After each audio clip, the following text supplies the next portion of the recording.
যারা 2026 সালে ফেব্রুয়ারি মাসে চতুর্থ সেমিস্টার পরীক্ষা দিচ্ছ এবং বিষয় ইতিহাস, সিপাহী বিদ্রোহ এবং ইস্ট ইন্ডিয়া কোম্পানির যে রাজ বা শাসন ব্যবস্থা সেই বিষয় তোমাদের পড়তে হয়। সেখানে আমরা বেগম হজরত মহলের কথা জানি।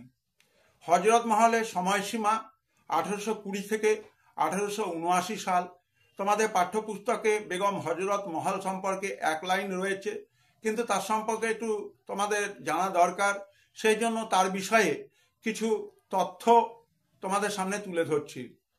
ওয়াজেদ আলী শাহ ইস্ট ইন্ডিয়া কোম্পানির বিরুদ্ধে অযোধ্যা প্রদেশ থেকে বিরোধিতা করার জন্য তাকে কলকাতাতে চিরতরে নির্বাসন দেওয়া হয় এবং তার অবর্তমানে অযোধ্যা প্রদেশ থেকে সিপাহী বিদ্রোহের সময় নেতৃত্ব দিয়েছিলেন হজরত মহাল। যেহেতু তিনি ওয়াজেদ আলী শাহের স্ত্রী ছিলেন, তার জন্য তাকে বলা হতো বেগম হজরত মহাল। তিনি বাস্তবে ছিলেন ফৈজাবাদের মহিলা এবং তিনি পরাজিত হওয়ার পর সিপাহী বিদ্রোহের পরবর্তীকালে তাকে নেপালে সরিয়ে দেওয়া হয় এবং তিনি 1879 সালে কাঠমান্ডুতে মারা যান।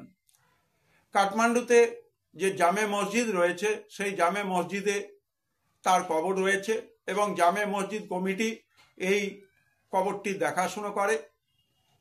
1962 সালে ভারত সরকার তার সম্মানার্থে অযোধ্যায় হজরত বাগে তাকে সমাধি জানায় এবং 1984 সালে 10ই মে ভারত সরকার তার সম্মানে ডাকটিকিট প্রদর্শন করেন। হজরত মহলের জীবনী নিয়ে আলোচনা করা হলো।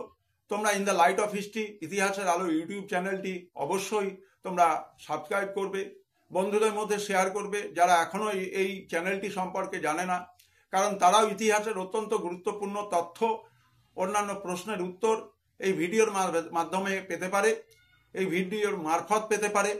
তোমরা সবাই ভালো থাকবে, সবাই সুস্থ থাকবে। এই in the light off history ইতিহাসের আলোয় ইউটিউব চ্যানেলের সঙ্গে থাকবে এবং সবাই চতুর্থ সেমিস্টার পরীক্ষা খুব ভালোভাবে দেবে এই প্রত্যাশা রাখছি। সবাই ভালো থেকো, সুস্থ থেকো।